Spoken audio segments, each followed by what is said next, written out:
আলোচ্য বিষয়ের পূর্বেই আপনাদের সঙ্গে দুটো কথা। প্রথম কথা হচ্ছে এই, আমি সাধারণত রাত্রি 11টার পরে কোনো প্রোগ্রাম করি না, এবং এটা কঠিন এবং কঠোরভাবে কমিটিকে আমার আলোচনা নেওয়ার পূর্বেই রেড অ্যালার্ট জারি করে দিই, যাকে আপনারা আলোচনা করে দেখেন রাত্রি 11টার 1 মিনিট পরে আলোচনা করব না। যদি মাদ্রাসা হয় 11টা, আর স্বাভাবিক প্রোগ্রাম 10:30। কথা বুঝতে পারছেন? এটা আপনারা আমাকে মন্দ বলতে পারেন বা যা ইচ্ছা বলতে পারেন, কিন্তু এই ঝামেলাটা আমি কমিটিকে ডেট দেওয়ার আগে করিনি। দেখবেন আজকে যারা ডেট নিয়েছে তারা আমাকে ওই কথাই বলেছে যে মৌলানা সাহেব সমস্যা নেই, রাত্রি 10টা থেকে 10:30টার মধ্যে আপনার প্রোগ্রাম ক্লোজ করে দেব। কিন্তু কখন উঠেছি আমি, ওটা আপনাদের হাতে ঘড়িতে আছে নাকি? আপনারা দেখেছেন। আর আমার মানে এটা ঘটেনি। আমি রাত্রি 11টা, এটা একদম লাস্ট টাইম, এবং কঠিনভাবে এবং কঠোরভাবে এটা প্রোগ্রাম নেওয়ার আগেই বলে দিই। আমি এত দূর এসেছি, কত টাকা দিতে হবে এই কন্ট্যাক্ট আমি করি না কখনো। আমি কন্ট্যাক্ট করি কোন সময় দিবেন। কথা বুঝতে পারলেন না মনে হয়, যে আমাকে কোন সময় দিবেন। প্রায় আমি 400 কিলোমিটার এসেছি, আবার 400 কিলোমিটার যেতে হবে, 11-22 ঘন্টা রাস্তা, কিন্তু টাকা কত দেবেন এ প্রশ্ন কখনো করি না। নিজে গাড়ি নিয়ে এসেছি, টাকা খরচ করে এসেছি, যদি নাও দেন একটা কথা না বলে চলে যাব। কিন্তু আমার সঙ্গে এই জিনিসটা বারবার ঘটে যায় যে কমিটিকে এত কঠোরভাবে বলার পরেও এই কথা, একটা কথা, জাস্ট একটা ডিমান্ড, যে আমাকে রাত্রি 11টার পরে আমাকে স্টেজে রাখবেন না, আমার পরে আরও 2-4টে বক্তা তুলে দেন, আমার সমস্যা নেই, তবে 11টার মধ্যে আমাকে ক্লোজ করতে হবে। কিন্তু আজকে কি করেছেন আপনারা? তারপরে রাগান্বিত হওয়া উচিত আমার।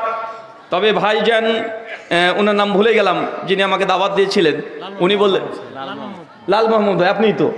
এই ভাই বললেন যে 2020 সালে মানে 20 সালে করোনা ভাইরাসের টাইমে আমি একটা ডেট দিয়েছিলাম আপনাদেরকে, কিন্তু প্রশাসনিক জটিলতার কারণে প্রশাসন আমাকে আসতে দেয়নি।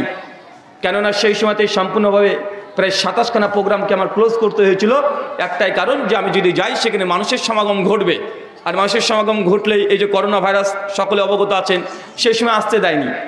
তো ভাই আজকে এই কথাটা বললাম, জাস্ট তার জন্য বললাম যে ভাই 11টা পার করতে পারি, তবে খুব বেশি নয়।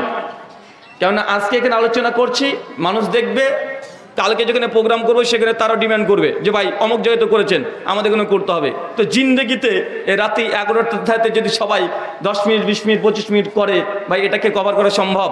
এটা সম্ভব নয়। তাই কমিটি যারা আছেন তারা আরও শক্ত ও মজবুত হবেন। আমার পরে 2-4টে বক্তা রাখেন, সমস্যা নেই, আমাকে আগে তুলে দেন, আমাকে মাগরিবের পরে তুলে দেন, আমার কোনো আপত্তি নেই। কথা বুঝতে পারলেন? এটা হচ্ছে প্রথম কথা। দ্বিতীয় কথা, আলোচনা যারা শ্রবণ করতে এসেছেন, আপনাদের উদ্দেশ্যে আল্লাহ সুবহানাহু ওয়া তাআলা কোরআনুল কারীমে বলছেন, সূরা জুমার সূরা নম্বর 39 আয়াত নম্বর 18, আল্লাযীনা ইয়াসতামিউনাল কওল ফায়াত্তাবিউনা আহসানা উলাইকা আল্লাযীনা হাদাহুমুল্লাহ উলাইকা হুম উলুল আলবাব। বাংলা মানে আল্লাযীনা ইয়াসতামিউনাল কওল, যারা মনোযোগ সহকারে কথা শ্রবণ করে। বলেন তো কি কথা শুনতে পাচ্ছেন?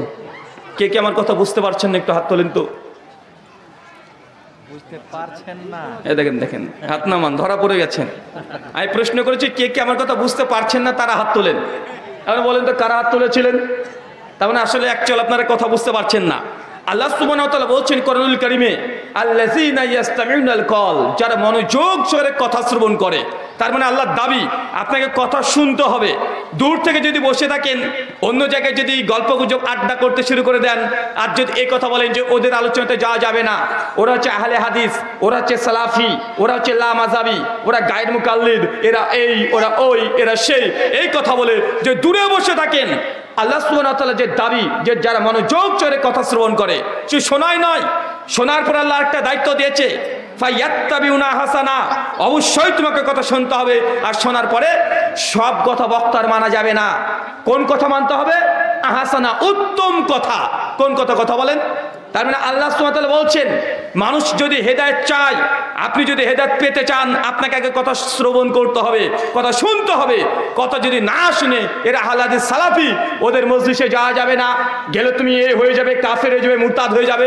ভাই সমাজে ফতোয়া আছে না নাই? সমাজে ফতোয়া আছে না নাই যে ওদের আলোচনাতে যাওয়া যাবে না, ওরা আলাদা, আমরা আলাদা, ওরা মঙ্গল গ্রহ থেকে এসেছে, আমরা পৃথিবীতে আছি, তাই তাদের আলোচনা শ্রবণ করা যাবে না। এই দাবি আল্লাহ সুবহানাহু ওয়া তাআলা বলেছেন এটা কোনো মুমিনের দাবি নয়, এটা ছিল কাফেরদের দাবি। কার? আবু জাহেল, আবু লাহাব, উতবা, সাইবা। আল্লাহ নবী যখন কোরআন মাজিদ পাঠ করতেন তাদের সঙ্গপাঙ্গকে ধরে রাখতেন, খবরদার মুহাম্মদের মজলিসে কেউ যাবে না। কারণ তার মজলিসে যারা গিয়েছে তারা মুহাম্মদ সাল্লাল্লাহু আলাইহি ওয়াসাল্লামের দ্বীন ইসলাম গ্রহণ করে নিয়েছে। এই জন্য ভয় পেত কে? মুসলমান না কাফেররা? কথা বলেন। কাফেররা ভয় পেত যে মুহাম্মদের কাছে যাবে না কেউ আলাইহিস সালাম, কারণ তার কাছে যে যায় তার ধর্মটাকে গ্রহণ করে নেয়। আজকের দিনে 1400 বছর পরেও এক শ্রেণীর মানুষ আছে কথা শ্রবণ করতে চায় না, মানুষকে কথা শুনতে দিতে চায় না। তারা বাড়ি বাড়ি ঘর ঘর মসজিদ মসজিদ প্রচার করে বেড়ায়, ওদের মজলিসে যাওয়া যাবে না। কিন্তু আল্লাহর দাবি সম্পূর্ণ উল্টা। আল্লাহ বলছেন যারা মনোযোগ ছেড়ে কথা শ্রবণ করে, মানে কথা কে বলছে ডাজ নট ম্যাটার, এটা গুরুত্বপূর্ণ নয়, মানে কার কথা বলছে এটা হচ্ছে গুরুত্বপূর্ণ। একজন হিন্দু পণ্ডিত যদি এসে বলে শোনেন আপনারা মুসলমান, কেন আপনারা বন্ধন অফিসে গিয়ে লোন দিচ্ছেন? কারণ বন্ধন তো ইন্টারেস্ট সুদযুক্ত আছে, এটা তো রিবা, এটা ইন্টারেস্ট, এটা সুদ, আর মুসলমান ধর্মে সুদ খাওয়া হারাম। যদি হিন্দু পণ্ডিত এসে যদি বলে ভাই তার কথা মানা যাবে কি যাবে না? আরো জোরে বলেন, যাবে কি যাবে না?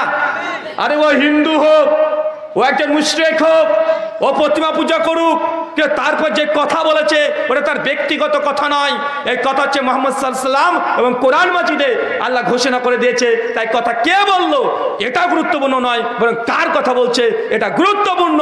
তাই আপনারা এই দূর থেকে বসে থেকে শুধু এটাকে বয়কট করবেন, এইভাবে কোনো মানুষ কখনো হেদায়েত পেতে পারে না। মনে রাখবেন মানুষ অনেকেই অনেক কিছুই জানে। রাজা রামমোহন রায় 22 পারা কোরআনের হাফেজ। কত পারা? 22 পারা কোরআনের হাফেজ ছিল। আরবি, ফার্সি, উর্দু, ইংলিশ, বাংলা 5টা ভাষার পণ্ডিত। নিজে তিনি কোরআনকে ফার্সি ভাষাতে অনুবাদ করেছিলেন, কয়েক পৃষ্ঠা জাস্ট, কিন্তু 22 পারা কোরআনকে তিনি হিফজ করতে পেরেছিলেন। সংস্কৃত ভাষাতে উপনিষদের ব্যাখ্যা গ্রন্থ তিনি রচনা করে গেছেন। বিধবা বিবাহ, এই বাল্য বিবাহ সবগুলোকে ভারতবর্ষে প্রতিবাদ করার মূল কারণ ছিল এটা যে সে কোরআন পড়েছে, ইসলামের কাছে এসেছে, এসে বুঝেছে মুসলমানের মধ্যে তো কোনো জাতপাত নেই। মুসলমান নারী যদি তার স্বামী আগে মারা যায় তাহলে স্ত্রীত্ব বিবাহ তো দিয়ে দিচ্ছে, কোনো সমস্যা নাই। 4 মাস 10 দিন পর এগুলো বিয়ে দিচ্ছে। কেউ যদি বাচ্চা অবস্থায় হয় তার বিয়ে দিচ্ছে। তা আমরা সনাতনী হিন্দু, আমরা তো মানুষ, মুসলমানরা করতে পারলে আমরা এখনো করতে পারবো না। তার ব্রেন ঘুরেছে, কোরআন মাজিদ পড়ে কোরআন মাজিদ বুঝে, কিন্তু তারপরেও সে ব্যক্তি হেদায়েত পায় নাই। হেদায়েত পেয়েছে কথা বলেন। গিরিশচন্দ্র সেন কোরআন মাজিদকে বাংলাতে ট্রান্সলেশন করেছেন। যদি অনেকে বলে প্রথম অনুবাদক গিরিশচন্দ্র সেন, এই কথা সঠিক নয়। প্রথম অনুবাদক বাংলাদেশের চট্টগ্রাম একজন ব্যক্তি, তার নামটা মনে পড়ছে না, তিনি কমপ্লিট কোরআন মাজিদকে প্রায় অনুবাদ করেছিলেন টিকা টিপ্পনী সহ। গিরিশচন্দ্র সেন অনেক পরে করেছে, কিন্তু গিরিশচন্দ্র সেন তিনি কোরআনকে অনুবাদ করেছেন, এটা একদম সত্য কথা, যেটা প্রকাশনী থেকে প্রকাশ হয়ে গেছে। ইংলিশে প্রথম কোরআনের ট্রান্সলেশন করেছে ডক্টর জর্জ সেল, এখন ইংলিশ ভাষায় আছে। এই কথাগুলো বলার উদ্দেশ্য অনেক মানুষ জানতে পারে অনেক বেশি, কিন্তু হেদায়েত পায় নাই। আছে না নাই?